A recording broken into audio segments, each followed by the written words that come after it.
vamos ler juntos esse texto de Jeremias, capítulo 17, versículo 14. Cura-me, Senhor, e serei curado. Salva-me e serei salvo, porque Tu és o meu louvor. Nós temos começado uma série de estudos sobre o perdão, sobre a cura através do perdão.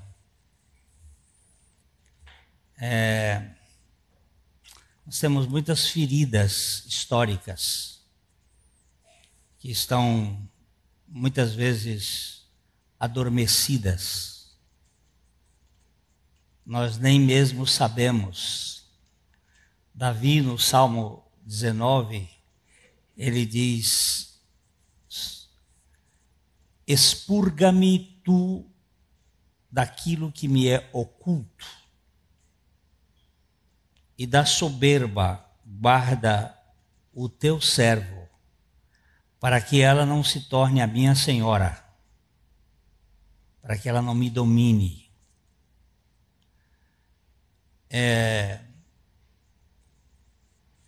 Esse texto que nós lemos, ele tem um contexto. E uma parte dele diz assim: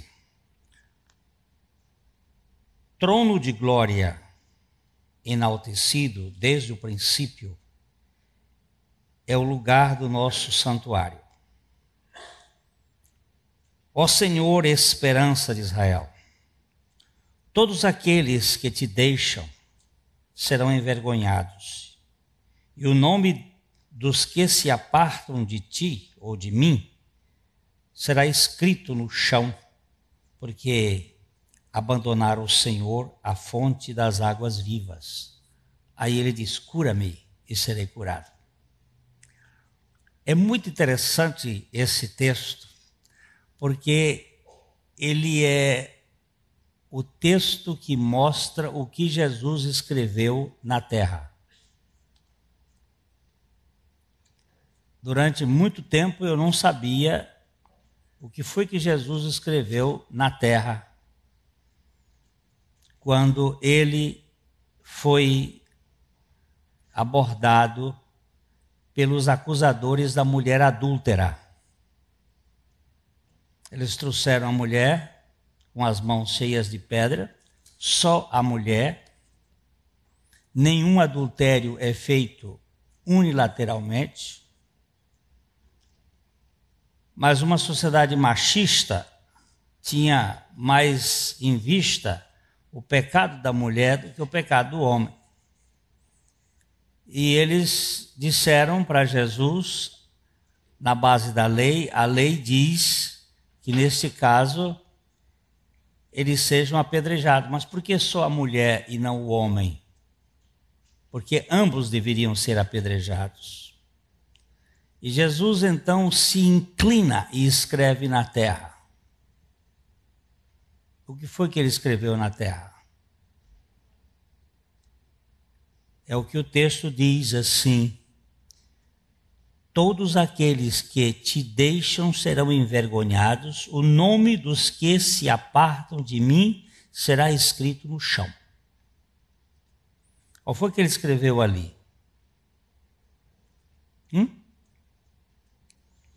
O nome daqueles que se apartam dele. Depois, Jeremias grita: cura-me e serei curado. Salva-me e serei salvo, porque Tu és o meu louvor. Do ponto de vista de Deus, quem vem primeiro no processo da salvação? O arrependimento ou o perdão? Esta é uma questão fundamental que tem pelo menos duas respostas correndo pelos corredores da investigação teológica.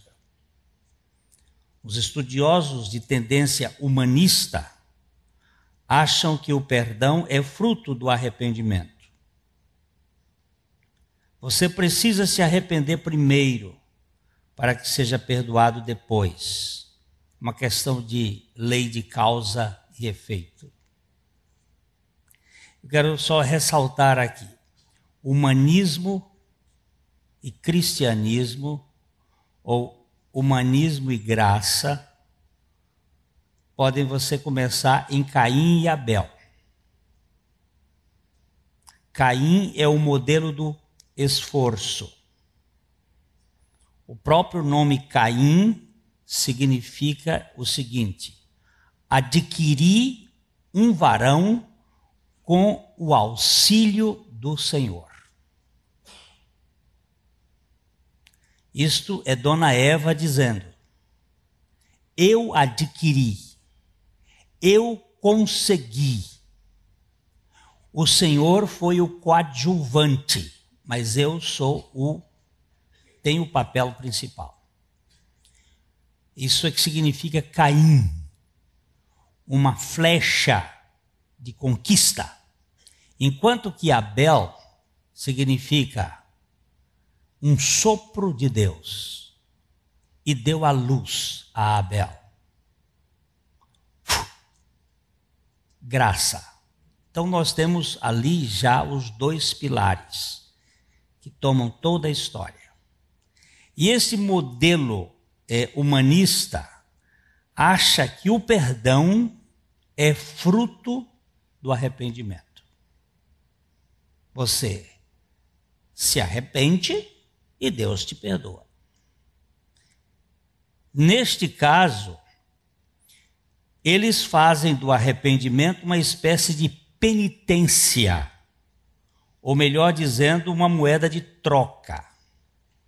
Se você fizer a sua parte, então Deus fará dele. Você será perdoado desde que se arrependa do seu pecado antes da concessão do perdão.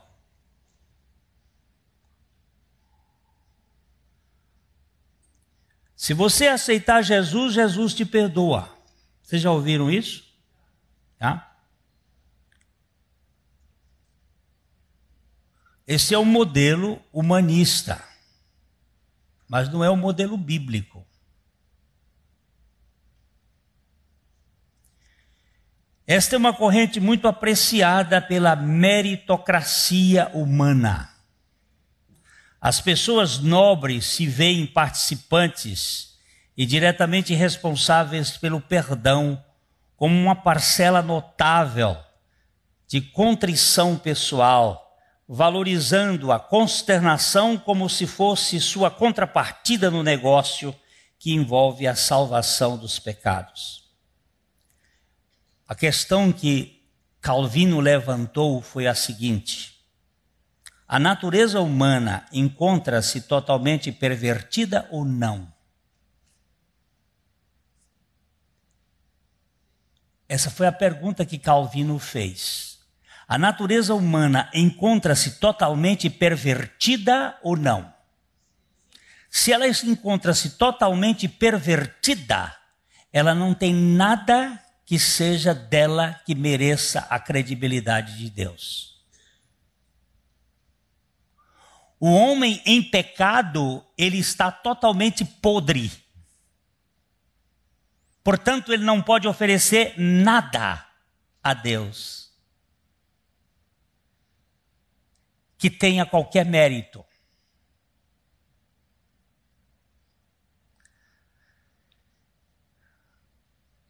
Se não tem para oferecer, não tem troca. Não tem troca. Por outro lado,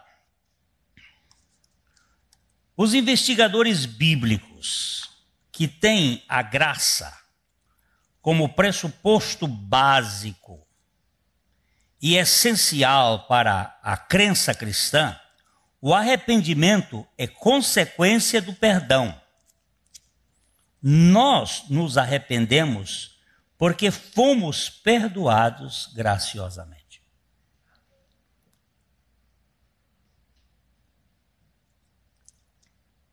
Então, nós temos aqui os dois modelitos. O do humanismo que você precisa se arrepender para ser perdoado. E o do cristianismo, que Deus lhe dá o perdão para você se arrepender. São totalmente diferentes. E a gente vê isso na cara do sujeito, no estilo de vida, na maneira de proceder. Segundo esta turma graciosa, é a bondade de Deus que nos concede ou nos conduz ao arrependimento, como lemos em Romanos 2:4. Ou desprezas a riqueza da sua bondade e tolerância e longanimidade, ignorando que a bondade de Deus é que te conduz ao arrependimento? Olha que coisa linda aqui. Vocês estão desprezando esses fatores da riqueza da sua bondade, da abundância da sua bondade, da sua tolerância, da sua longanimidade. Esse elástico que quanto mais você puxa, mais estica, mas ele tem para que esticar. Deus não tem pavio curto. Deus é longânimo. Ele sabe esperar. Quando o filho chamado pródigo saiu de casa, o pai deu. Ele foi embora, o pai esperou. Ele gastou tudo, o pai preparou festa. Ele se desgraçou, o pai ficava esperando. Quando o filho voltou, ele não voltou porque ele quisesse voltar, ele voltou porque ele se lembrou que na casa do pai dele havia amor suficiente para recebê-lo. Nem que fosse como escravo, mas eu volto. Só que o pai que é pai não trata filho como servo. E quando ele volta, foi aquela festa. Pergunta quanto tem de cobrança na conversa do pai. Presta atenção lá se tem algum requerimento ou alguma contabilidade de uma conta que foi paga e que... Pergunta, vai lá para o texto, examina. A bondade é a matriz do arrependimento, é a causa do arrependimento. A gente diz assim que bota os presos na cadeia para ver se há regeneração. Mas como é que vai ter regeneração em cadeia? Cadeia é lugar de confinamento e de sofrimento. Tem regeneração. Ele não sai regenerado, sai pior. O lugar de regeneração é lugar do acolhimento, é lugar de casa aberta. Estes crentes no Evangelho da Graça Plena percebem que o perdão é uma ação graciosa e incondicional de Deus que antecede todas as reações espirituais humanas e acaba, no final das contas, constrangendo o pecador a se arrepender por pura gratidão. O perdão gracioso gera sempre um arrependimento grato.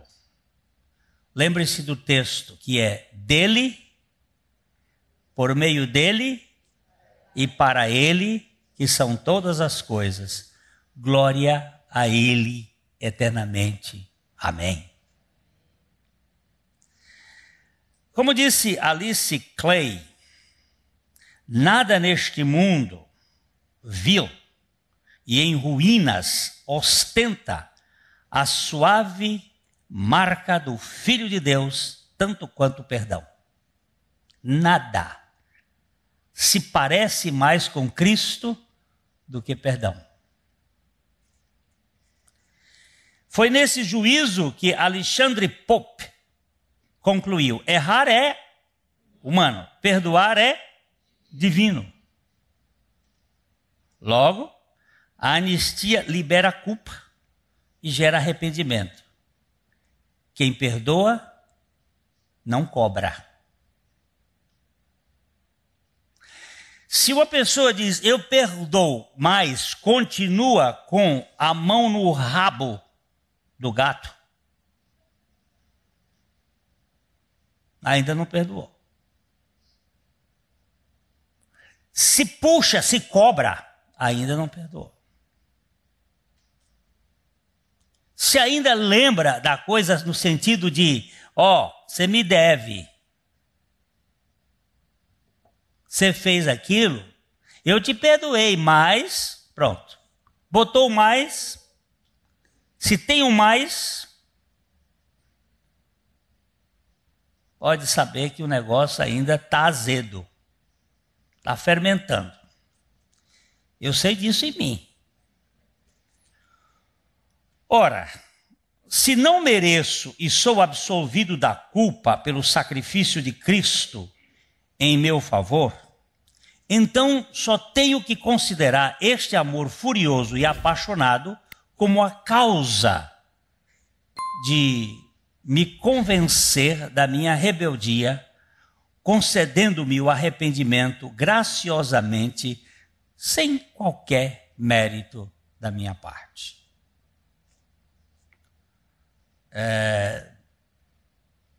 A obra de Deus, Ele me arrepende, Ele me perdoa, não porque eu me arrependesse, ou tivesse me arrependido, ou porque o que eu tenho para oferecer a Deus? Por favor. Qual é a coisa boa que eu tenho para oferecer a Deus? Me diz aí.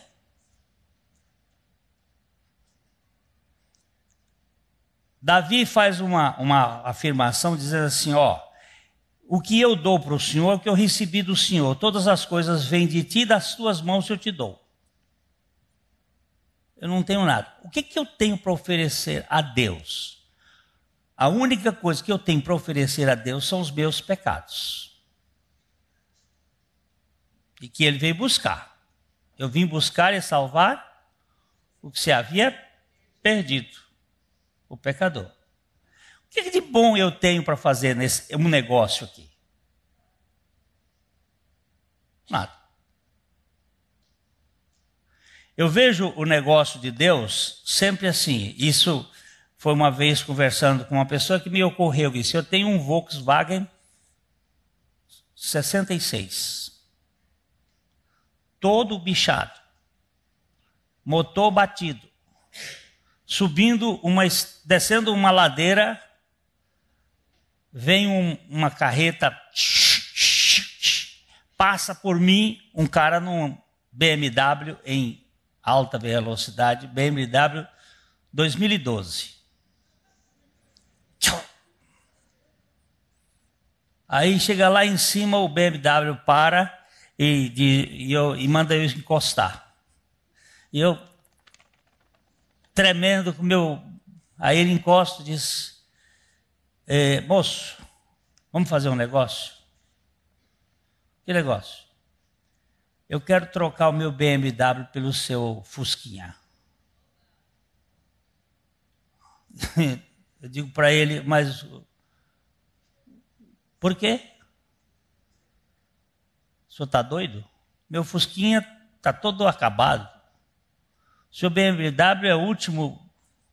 O senhor vai trocar o seu BMW pelo meu Fusquinha por quê? Qual é a troca que o senhor quer? Nenhuma. Eu quero trocar. Mas qual é a razão? É que eu amei você.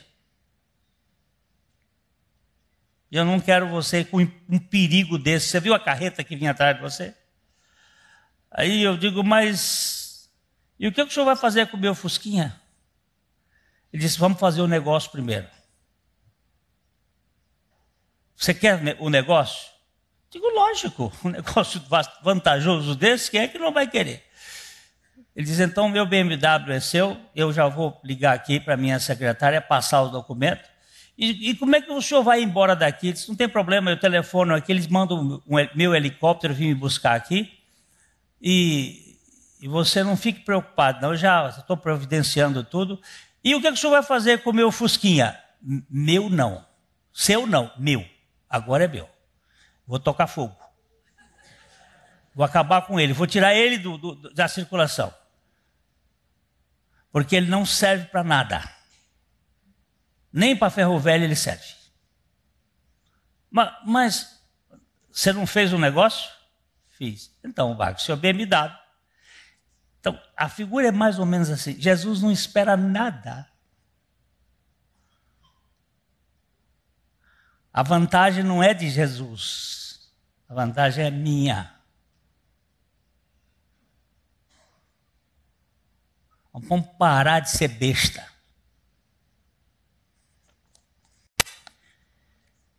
Esta posição me cativa ao extremo, pois vejo sempre em minha vida uma incapacidade total de corresponder ao favor imerecido. Por falar nisto, quero ressaltar aqui e agora, favor merecido me cheira a comércio, negociata, troca, ou até mesmo favorecimento movido por admiração. Há, neste caso, alguma vantagem rolando pela esteira. Qual é a vantagem que você vai levar na salvação? Você. Qual é a troca que tem aí como... Se, olha bem, se a obra de Deus for realmente pela graça plena, como creio que é, então o perdão antecederá obrigatoriamente ao arrependimento. Sendo assim, somos perdoados imerecidamente e nos arrependemos do pecado por misericórdia e graça de Deus, movidos pela bondade divina revelada na cruz. Meu arrependimento só vem por causa da bondade. Não é a severidade, mas a bondade de Deus que nos conduz ao arrependimento.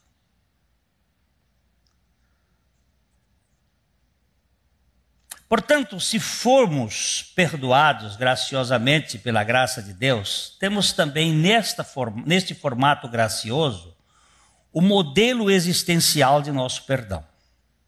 Quem de graça foi perdoado, pela mesma graça perdoa. No reino espiritual é comum a genética do pai se manifestar essencialmente na conduta do filho. Filho de peixe é piaba. Se disser que peixinho na verdade peixinho é piaba.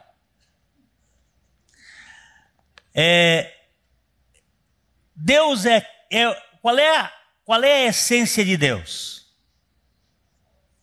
Ontem no casamento que participamos aqui, eu disse, há 3 palavras que definem Deus.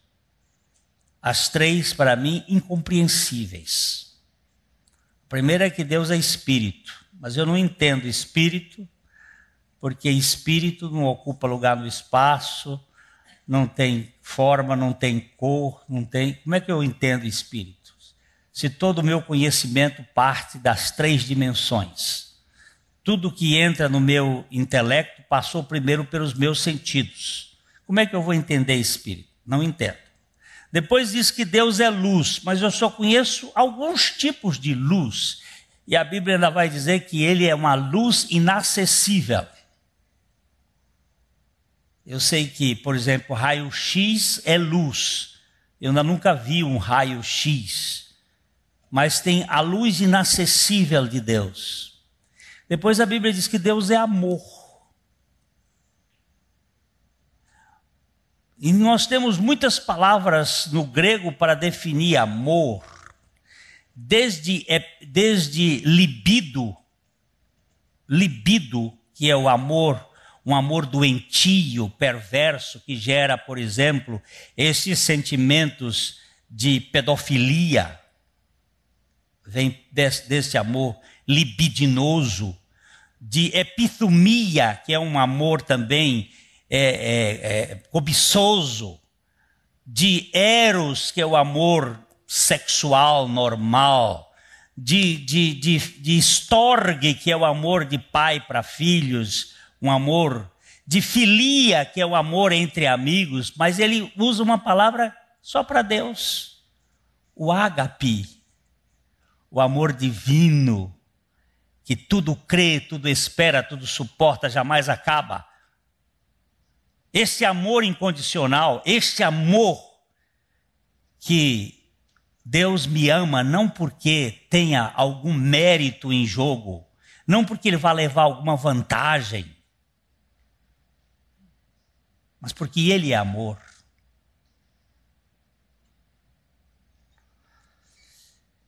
Aliás, podemos dizer, espiritualmente falando, tal pai, tal filho. Ou, os que não perdoam são filhos do diabo, que, como cobra, sempre cobra e de contínuo se vinga. Enquanto isso, os filhos de Abba estão permanentemente dispostos a perdoar pela operação eficaz do Espírito Santo, tal como seu pai perdoa graciosamente.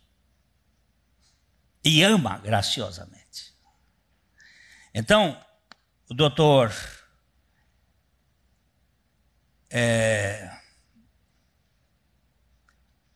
aquele pastor da igreja de Moody, Erwin Luther, ele conta a história de um marido que chegou para ele, para o pastor, e disse: pastor, eu quero me separar da minha esposa, porque eu não aguento mais viver com ela. Aí ele disse: olha, a Bíblia diz, maridos, amai vossas mulheres. Ele disse: pastor, mas não dá mais para amar. Ele disse: então, querido, nós temos um outro texto que diz assim: amarás o teu próximo como a ti mesmo. Já que se você não pode amar a sua esposa, ama como o seu próximo. Ela disse: não dá mais, pastor, porque ela me traiu. Ela pisou na bola, ela me deixou envergonhado. Ele disse: então, tem uma terceira opção: amai os vossos inimigos. E agora? Para onde você sai? Se você não ama como esposa, vai ter que amar como próximo. Se você não amar como próximo, vai ter que amar como inimigo e não tem para onde sair. E como é que eu vou conseguir? Ele pergunta. Não, você não vai conseguir. Cristo vai fazer isso em você, ele vai subvencionar esse negócio. Como é que eu vou perdoar? Eu não tenho perdão. Mas ele vai fazer isso. Todos os que foram perdoados pela graça foram ao mesmo tempo transformados em instrumentos vivos de perdão. Vamos ler Colossenses 3:13. Suportai-vos uns aos outros, perdoai-vos mutuamente, caso alguém tenha motivo de queixa contra outrem.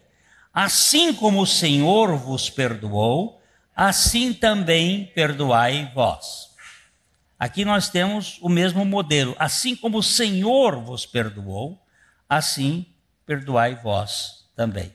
Eu posso contar mais essa historinha, porque eu já contei no livro do Tronco ao Trono, da doutora Lúcia. Eu estava no hospital do câncer aqui em Londrina, em estado terminal, e eu fui visitá-la com uma irmã que me convidou, e lá chegamos para conversar com ela. Só estava o palitinho, vestida com a camisola cor-de-rosa ali. E começamos a conversar, e nessa conversa eu perguntei para ela: doutora, ela é uma médica, a senhora se lembra, sabe mais ou menos quando foi que começou esse câncer? Ela disse uns 3 anos e meio mais ou menos. E eu disse: a senhora por aí, por perto dessa data, teve uma grande amargura na sua vida? Quando eu fiz essa pergunta, essa mulher começou a chorar e se bater na cama, e eu tive que ser retirado com aquela irmã para o corredor, e as enfermeiras tiveram que trocar a roupa de cama e trocar a camisola, porque ela teve uma sudorese, mês de junho, dia frio, ela entrou num choro. Depois de meia hora eu fui convidado a entrar de novo, e aí nós começamos a conversar, e ela foi me contar assim, que quando você cola um papel amarelo num papel branco, uma folha sulfite, e você faz separar uma folha da outra, os pedaços de uma ficam grudados na outra, e fica o branco no amarelo e o amarelo no branco. E ela disse assim: sabe o que é que aconteceu? Os pedaços do meu marido estão grudados em mim. Nós tivemos uma separação agressiva, e eu nunca consegui perdoar. Eu digo: então já sei qual é a etiologia, a origem do seu câncer. São amarguras profundas. Aí nós fomos tratar com ela sobre esse assunto e tal. E como Jesus lá na cruz fez, eu disse: a senhora não gostaria de liberar em Cristo o perdão para o seu ex-marido? Ela ficou assim. Eu digo: olha, eu vou fazer uma oração. Se a senhora achar que as palavras da oração que eu estou fazendo correspondem ao que a senhora tem no seu coração, a senhora repete comigo. Vamos fazer aí uma parceria na oração. Eu comecei a orar em favor dela, em benefício dela, e ela veio entrando na oração. E quando houve um momento que eu disse assim: em nome de Jesus e com o perdão de Jesus, eu perdoo meu marido. Ela vinha repetindo tudo. Nesta hora ela trancou a boca e disse: eu não consigo. Aí nós cortamos a oração. A oração não se corta porque você está na presença de Deus o tempo todo, mas a fala. Eu disse para ela: não diga eu não consigo, diga eu não quero. Não consigo. Não, senhora, não é não consigo, eu não quero. Eu não quero porque eu quero ser a vítima, eu quero ser a coitadinha. Eu quero morrer de câncer, para que todos saibam que eu sou a vítima dessa circunstância. Eu quero ser assim, eu quero viver desse jeito. Não diga isto porque a senhora está dizendo uma grande bobagem. Mas eu não tenho perdão. Eu digo: não pedi o seu. Você não tem e nunca vai ter perdão. Com o perdão de Jesus eu perdoo meu marido. Doutora Lúcia, imagine aqui eu, Glênio Fonseca Paranaguá, estou em Nova York, andando na Quinta Avenida. De repente vem o Bill Gates de lá para cá. O Bill olha, abre os braços e diz: Glênio, meu amigo. A senhora está vendo? O Bill é meu amigo. O que você está fazendo aqui? Eu disse: Bill, eu estou vindo aqui aos Estados Unidos porque eu quero comprar um Learjet. Eu estou viajando muito lá no Brasil e eu não tenho um avião, eu preciso, os aeroportos estão um caos. Eu preciso de um avião para poder viajar. E eu vim aqui para comprar um Learjet, mas eu não tenho dinheiro. Porque o Learjet custa 15 milhões de dólares e eu não tenho esse dinheiro. Ele disse: mas isso não é problema para mim. Nós somos amigos do peito. Eu vou botar 30 milhões de dólares na sua conta, compre o seu avião. Agora eu virei para ela assim: agora, doutora, qual é o meu problema? Posso comprar o avião ou não? Ela disse: pode. aquela vozinha de coitada que foi pegada na curva. Posso, pode, posso. Então, qual é o meu problema agora? Eu não posso ou eu não quero?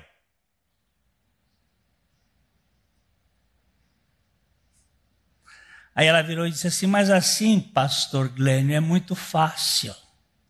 Eu digo, opa, a senhora disse uma palavra que é muito parecida com a de Jesus. Ele disse, o meu fardo é leve. Se é fácil, é porque é ele que faz.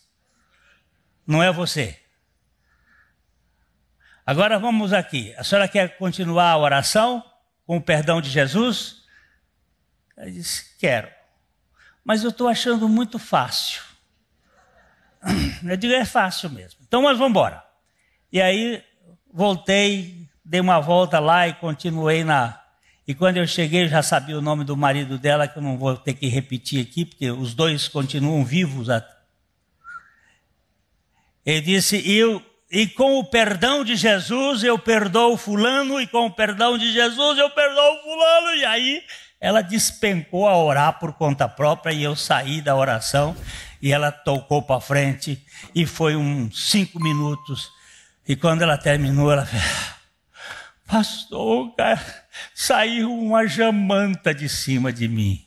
E eu, com os meus trocadilhos idiotas, disse, uma jamanta de cima de uma jumenta.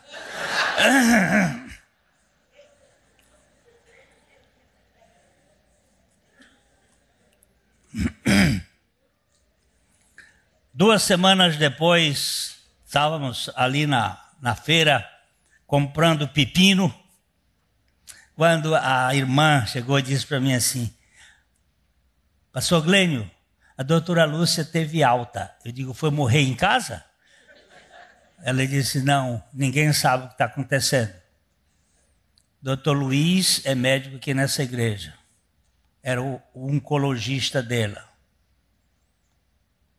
Doutor Luiz, o que aconteceu? O que aconteceu foi o seguinte, quando ela liberou o perdão, ela não, vírgula.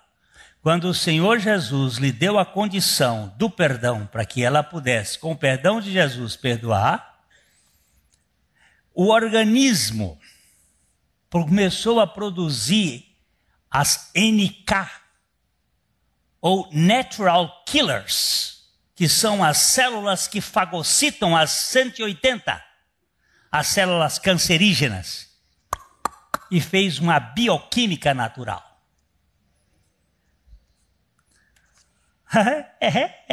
Quem fez o homem sabe como o homem funciona. É que nós não sabemos, nós ficamos aí amarradinhos com a corda curta da jumenta no pé da cama e naquela vitimização. Coitado de mim, é o que fizeram comigo. Pronto, aí o pau canta. E assim como Deus em Cristo nos perdoou, perdoai vós também. Ninguém vive neste mundo sem trombadas, sem contusões, sem feridas. Por outro lado, nenhum cristão verdadeiro permanece com a ferida sangrando. Não podemos evitar as lesões, embora possamos, pela graça do nosso Pai, perdoar os agressores. Pela graça, mediante a graça e de graça. Não é possível haver saúde mental e espiritual sem que haja perdão verdadeiro e total.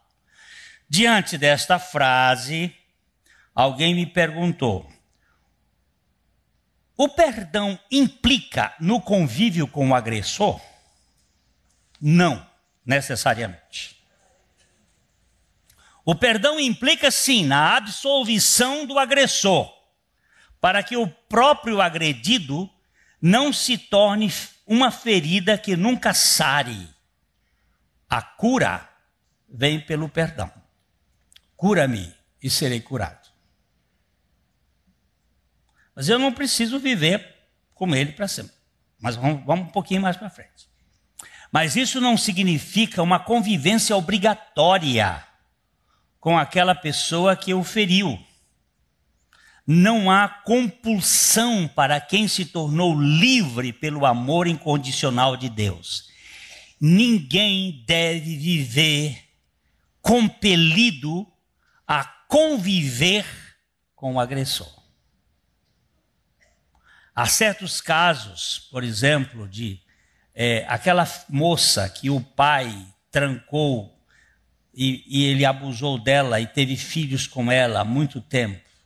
É muito difícil para uma pessoa daquele modo, daquele tipo, ter que conviver com aquele agressor, mas ela precisa perdoar. Ela precisa perdoar. Não tem outra alternativa, com o perdão do Senhor.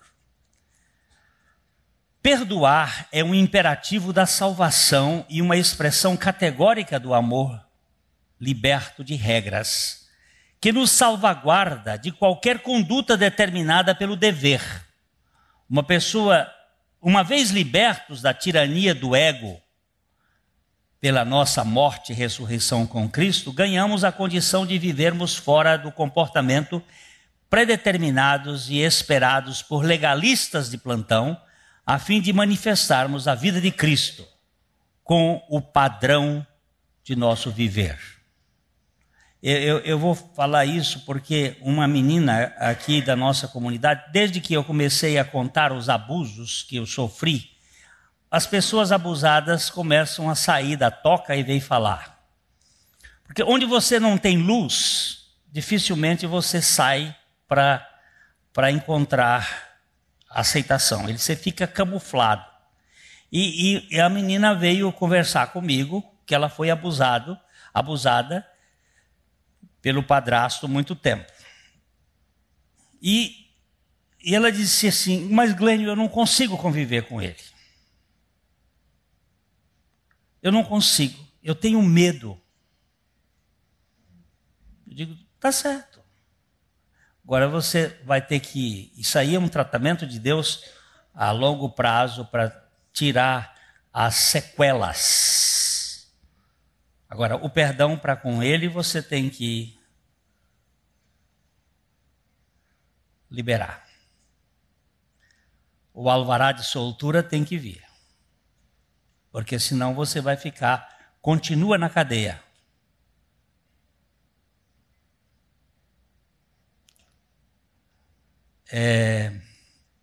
Aquele que perdoa, motivado pela vida de Cristo em seu ser, pode conviver com o seu agressor se for para a glória do Pai. Bem como viver distante, longe, fora do seu relacionamento, se também for para a mesma glória do Pai. Agora nós vamos ter que tratar com uma questão da glória de Deus. Senhor, eu tenho que viver com ele ou com ela, com essa circunstância. Então o Senhor vai ter que trabalhar a tua glória, porque nós, como pecadores, ficamos destituídos da glória.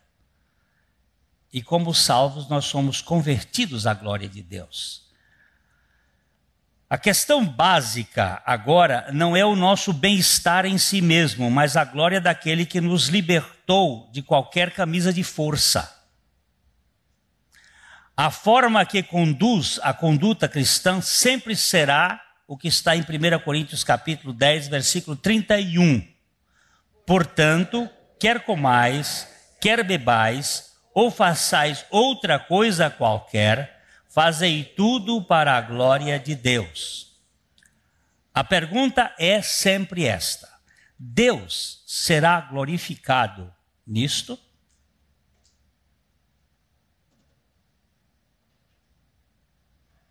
Deus vai ser glorificado nessa convivência?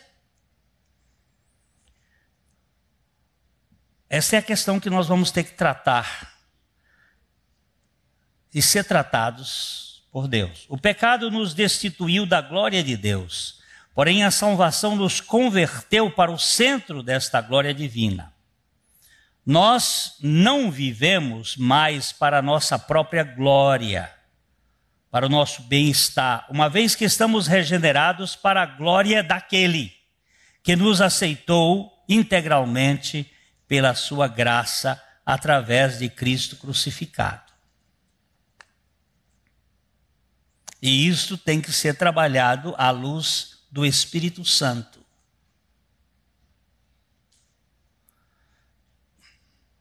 Nenhum cristão é compelido a perdoar. Não há perdão a fórceps e ninguém é forçado a indultar. Na verdade, todo cristão foi gerado pelo Pai para perdoar como Pai. Se eu não perdoar de fato, primeiramente estou assegurando que não sou filho de Deus. Depois me torno um prisioneiro de profunda amargura e as minhas feridas nunca saram. Aqui, dentro desse auditório, com certeza, nós temos muitas pessoas que foram violentadas. As violências são de vários tipos. Nós temos violências sociais, nós temos violências psicológicas, nós temos violências culturais, nós temos violências econômicas, nós temos violências de poder, nós temos violências sexuais, nós temos violências, pessoas que foram violentadas e que estão presas, prisioneiras. Muitos não sabem que são, aquela dor está adormecida. Ele convive com aquilo, mas há uma tristeza lá dentro, contendo a libertação, a liberação, a vida plena, há uma vida doída.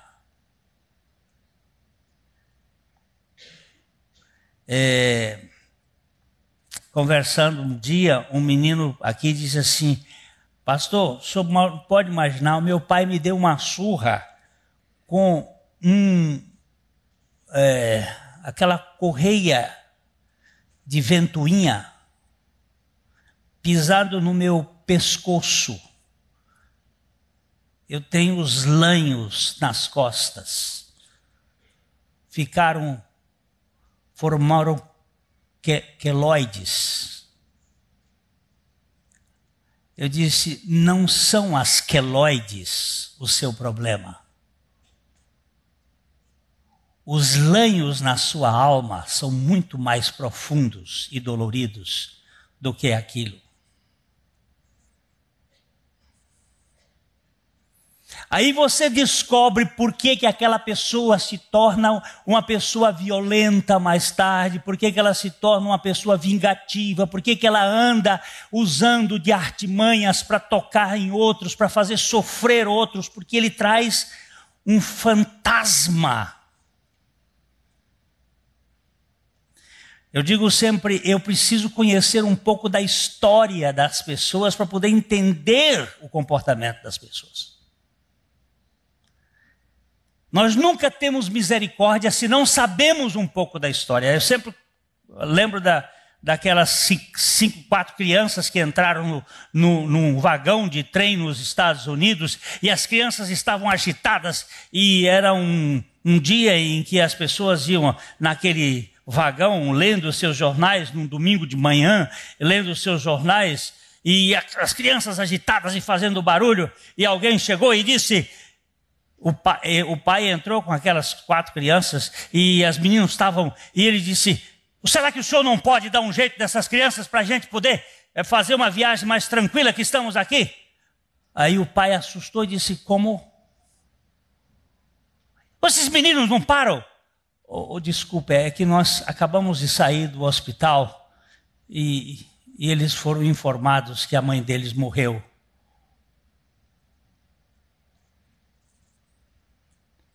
Eles estão agitados assim porque eles não sabem o que fazem. Imediatamente, todo aquele vagão passou a ser solidário com aquelas crianças. Porque se você não conhece o histórico das pessoas, se você não conhece o que está por trás daquela vida, você não pode usar de misericórdia. E aí você dá o cacete, o cacete, o cacete, o cacete, o cacete.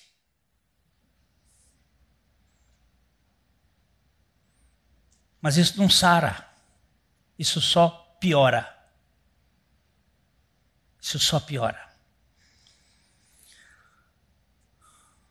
Alguns dizem que já perdoaram, mas não conseguem esquecer. Eu quero apenas lembrar estes que assim pensam, esquecer como ausência de memória, talvez só por Alzheimer. Podemos rememorar os fatos, o que não podemos é lembrá-los com azedume. Precisamos, antes de tudo, ser desintoxicados da reminiscência amargurada. A gente tem trabalhado com alguns casos assim. Senta. Vamos trazer à tona aquele quadro. Às vezes, dói. Vamos ver as lembranças daquele momento, quando você foi violentado. Vamos trazer à luz, vamos botar os holofotes. Não tenta esconder. Agora, procure ver aqui a grandeza do amor de Cristo na cruz por você. Porque não basta uma terapia boa. Perdão, não basta um diagnóstico bom. É preciso uma terapia boa. O diagnóstico bom é especialmente útil, mas se você não trouxer o remédio, e o remédio cura-me e serei curado, é por Cristo Jesus na cruz. E ali nós vamos ser tratados. Vai haver libertação. O problema real não se encontra na lembrança em si mesma, mas na lembrança fermentada pelos sentimentos purulentos da infecção do indivíduo, do individualismo. O ego ferido costuma se transformar numa pústula sangrando, o pus da arrogância fétida, que contamina todos os que estiverem por perto. A alma dolorida é mal cheirosa, supura e dá asco.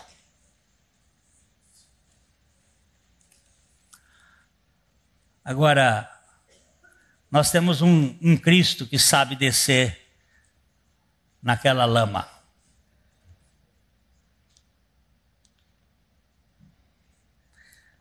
Nós lá no nosso bairro não tínhamos rede de esgoto. Era tudo fossa.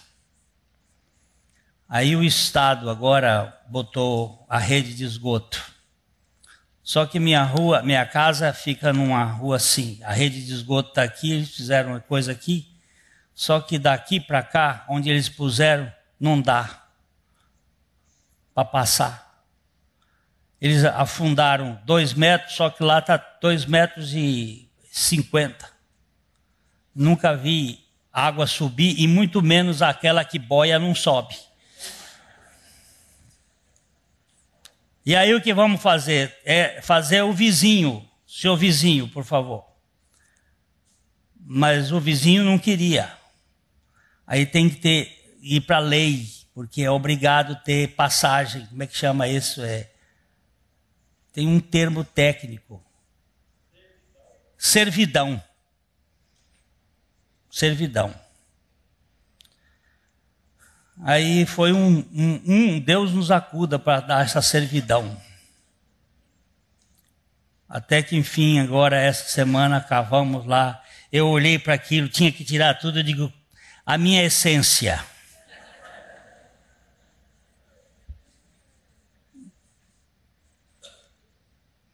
Graças a Deus, porque Jesus desceu num fosso. Sabe como a Bíblia diz? Nas profundezas da fossa. Vai para o texto original, o professor de hebraico está aqui. E nas profundezas da fossa eu clamei a ti, e tu te inclinaste para mim e me perdoaste. Oh, meu Jesus! Um irmão disse para mim essa semana, eu não gosto quando o senhor diz que é podre. O senhor tem valor. Eu digo, é por causa dele que você está olhando. Por minha causa você não me conhece. Você não sabe quem eu sou. Agora, nem eu sei, mas Deus sabe. Sem o perdão custeado pela graça de Cristo de modo irrestrito e unilateral, as feridas nunca saram.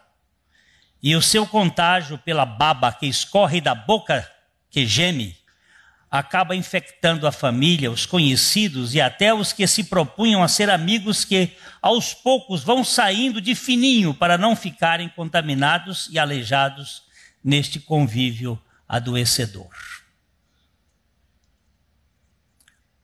Uma pessoa me disse assim, Glênio, por que será que as pessoas estão fugindo de mim?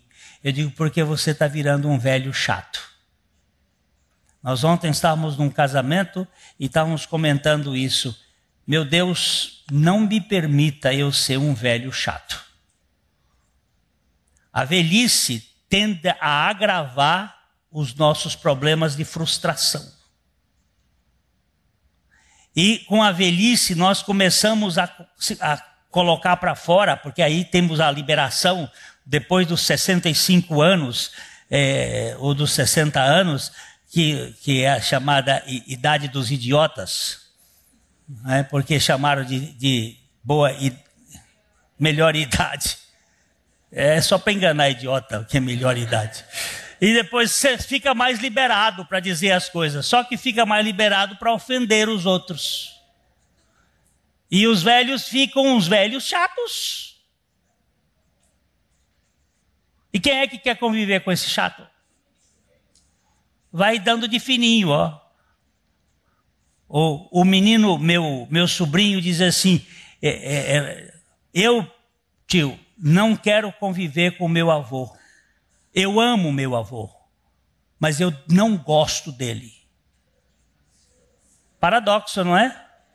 Eu amo meu avô, mas eu não gosto dele. Eu não gosto de conviver com ele, porque ele é um chato. Já foi, morreu apodrecido, de tão chato que era. E era pastor.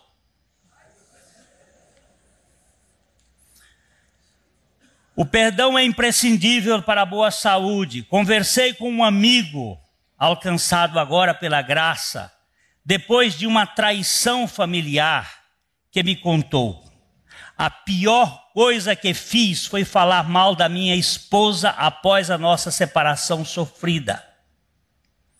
Enquanto ele mantinha a dor da infidelidade como álibi do seu vitimismo, desabafava a peçonha da amargura que se contorcia em desgosto na tentativa de expiar a sua vingança, usando a dor para chamar a atenção. Isso ele me disse lá na casa dele, há mais ou menos um mês atrás. Ele disse: a pior coisa que eu fiz foi falar mal da minha ex-esposa. Ela me traiu, mas eu não devia expô-la.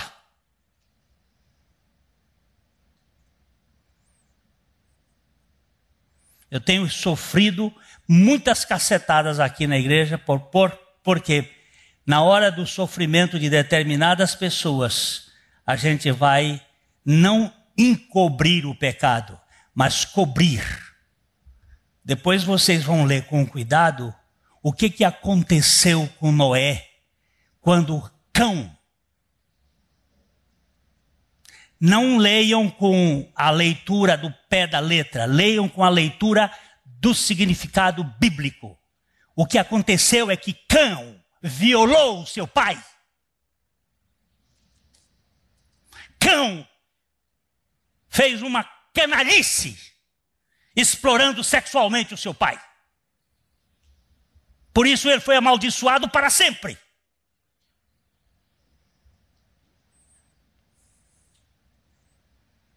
Não venham com essas coisinhas periféricas. Agora Jesus veio para buscar esses cãos que ferem, que magoam, que adoecem.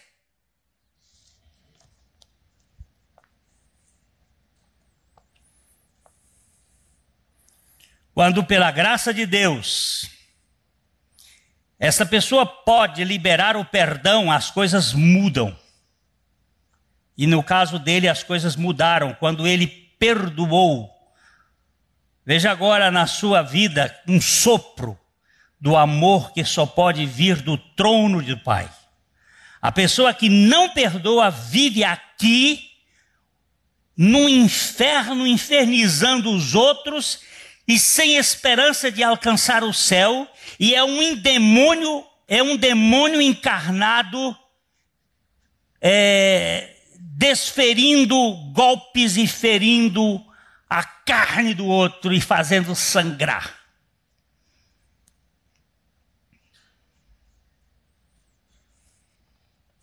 Enquanto você não perdoar, você vai ficar ferindo os outros. Só o perdão pode sarar as feridas abertas.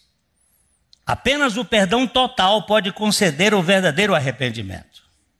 Então alguém me pergunta se Deus perdoa a todos em Cristo. Sim, com certeza. O perdão de Deus é ecumênico. Ela continua a indagar. Por que, pois, as pessoas que foram perdoadas não se arrependem todas?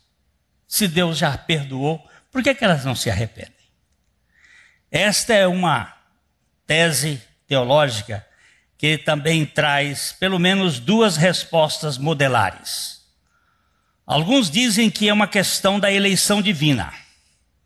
Se a pessoa é eleita por Deus, então ela se arrependerá. Outros sustentam que isso depende só da vontade do sujeito. Se ele não quiser, então nada será feito. Essas são as duas posições. Acredito que há um mistério no assunto que envolve as duas partes.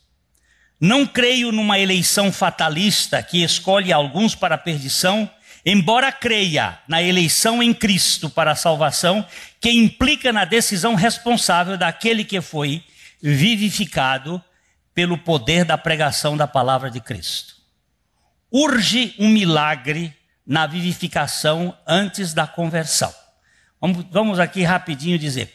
Lázaro estava onde? Sepultado. Quantos dias? 4. Depois de 4 dias já está podre. Por que Jesus não apodreceu?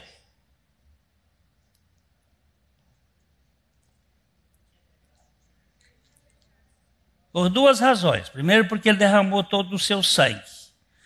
E onde está a vida da alma? No sangue. Onde está a podridão? No sangue. Ele perdeu todo o seu sangue, perdeu a água e foi...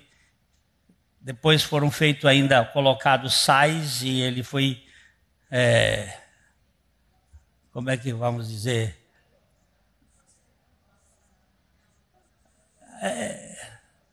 Quase liofilizado, não foi liofilizado, mas ele secou. E ele não ficou 3 dias inteiros, ele ficou em quase 3 dias. Mas Lázaro já estava podre. E Marta não queria nem que Jesus pegasse lá. Aí Jesus chegou e fez o chamado Mysterium Filiae. O que é o mistério da fé? Ele chegou para o morto e disse assim: Lázaro, sai! Se Jesus tivesse dito assim, sai! Todos os defuntos saíam.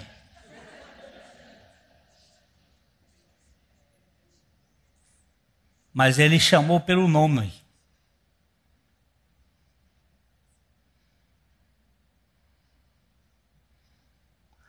O poder da palavra, a palavra dá vida. A fé vem pelo ouvir e o ouvir da palavra de Deus. Jesus é o autor e o consumador da fé.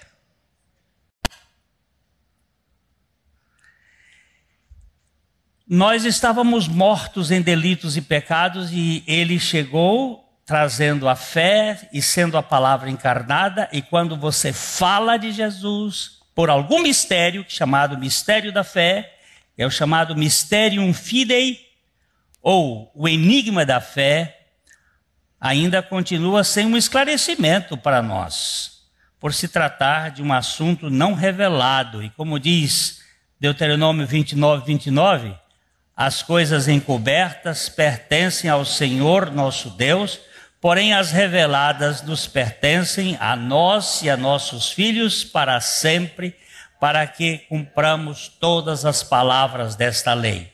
Quantos mistérios existem na Bíblia? Vocês já contaram? Não? Alguns dizem que são 7, outros dizem que são 9. Porque alguns conciliam certos mistérios uns com os outros. De todos estes, ou 7 ou 9 mistérios, que a Bíblia se refere, só um foi revelado. O mistério do Evangelho.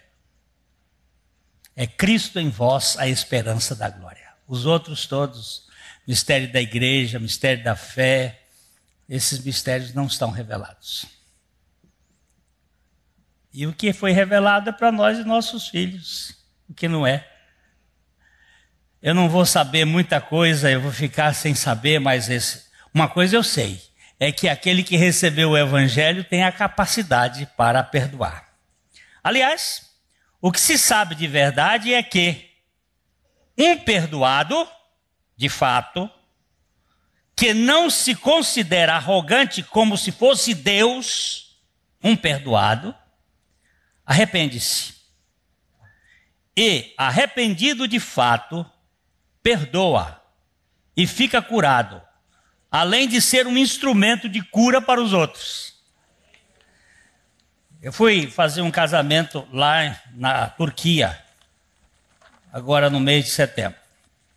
Depois do casamento, uma pessoa estava lá, convidado, chegou para mim e tirou a mão, segurou minha mão e disse assim: eu sou ateu, mas eu gostei muito do que você acabou de falar aqui hoje.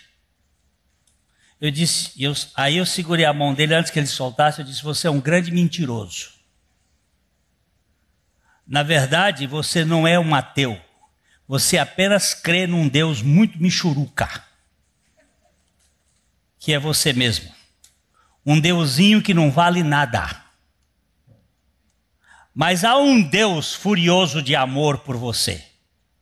Um Deus que ama os indignos e que não negocia. Ele dá fé. Aí ele não soltava mais minha mão. Aí eu vi que ele não queria soltar mais e ele segurou e disse assim: isso faz sentido. Muito bem. No dia que foi fomos fazer como é que se chama esse negócio de livro? O lançamento do livro, A Tumba de Adão, o parente dele veio aí e disse assim, ele mandou um recado para você. Quer que você vá lá jantar na casa dele e disse para você que ele já está crendo. Eu digo, não é ele que está crendo. Você diz para ele que ele não tinha condições de crer nem que a vaca tussa. Foi o Senhor que deu fé para ele. Tudo começa dele, por ele e para ele. Paulo escreveu a carta aos Romanos tentando explicar alguns mistérios. E ele começa falando da criação e das coisas e tal, e ele vem andando e passa pela justificação, e depois o perdão, depois a comorte, a crise, aí mostra o Espírito Santo do capítulo 8, já caminhei bastante, chega no capítulo 9 e ele entra com o problema do judeu que não consegue crer. Do capítulo 9 ao capítulo 11, ele vai tentar mostrar por que o judeu não cria, por que o judeu não cria e o gentio creu, e ele vai tentando explicar. Quando ele chega num ponto, ele diz assim, não dá mais para explicar, sabe dizer, ó profundidade das riquezas, tanto da sabedoria como do conhecimento de Deus, quão inexplicáveis são os teus conhecimentos. Inescrutáveis os teus pensamentos. Por favor, eu não sei dizer mais nada, é porque é dele, por ele, para ele que são todas as coisas, glória pois a ele eternamente, amém. E eu lavo minhas mãos, e aí começa a dizer, rogo-vos pelas misericórdias de Deus que apresenteis os vossos corpos por sacrifício vivo, santo e agradável a Deus, que é o vosso culto racional. E aí ele pega todas as misericórdias, que são 8 misericórdias que ele vai mostrando lá no início, e diz assim, eu estou rogando a vocês pelas misericórdias de Deus, que vocês, porque eu não sei porque que esse povo meu, que eu amo tanto, que eu queria ser anátema, que eu queria ir para o inferno em lugar deles, e eles não conseguem crer. Eles têm zelo de Deus, mas sem entendimento.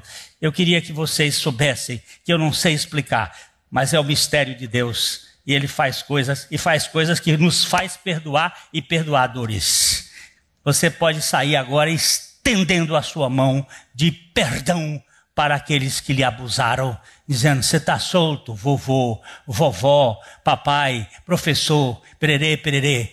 Um irmãozinho aqui estava preso com o pai que já tinha morrido. Filho, vamos embora para o cemitério.